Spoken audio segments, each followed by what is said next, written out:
जय सद्गुरू.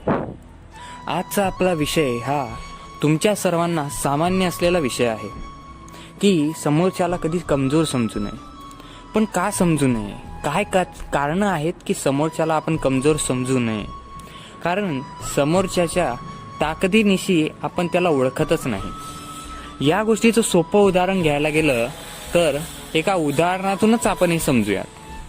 एक मोठा बिझनेसमन होता, गावाकडे गेला होता. त्याला फार मोठी जमीन विकत घ्यायची होती आणि तिथं टाकायची होती फॅक्टरी.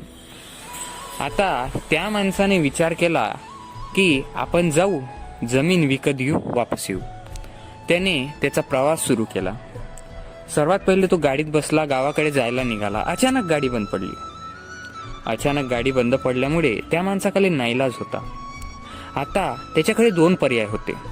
एक तर गाडी सुधरवून 5 किलोमीटर लांब रस्ता घेऊन तो त्या स्थानापर्यंत पोहोचेल, आणि दुसरा पर्याय हा ज्या नदीजवळ तो होता त्या नदीतील एका जहाजात बसून तो सरळ ते नदी पार करून एका 15 मिनिटात तिथपर्यंत पोहोचू शकत होता.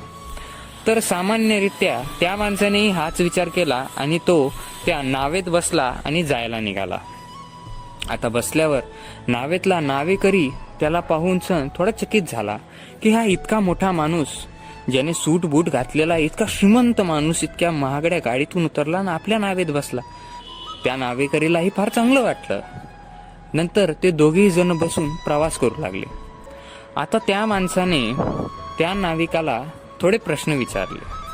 तुम्ही कसे राहता, काय करता, इथं लाईट येते का, वगैरे वगैरे, जे त्याच्याच कामाचे होते.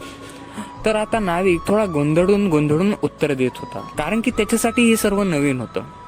तर तो मोठा माणूस त्याला चिडवत म्हणाला की अरे, तू इथला इलिटरेट, तुला इतकंही कळत नाही, तुला इतकंही नॉलेज नाही, तुला साध्या साध्या गोष्टी समजत नाही, म्हणजे तुझ्यात तर काहीच अक्कलच नाही, असं तो त्यांना म्हणाला. तो म्हणाला की तू जे जीवन जगतोय ते तुच्छ आहे.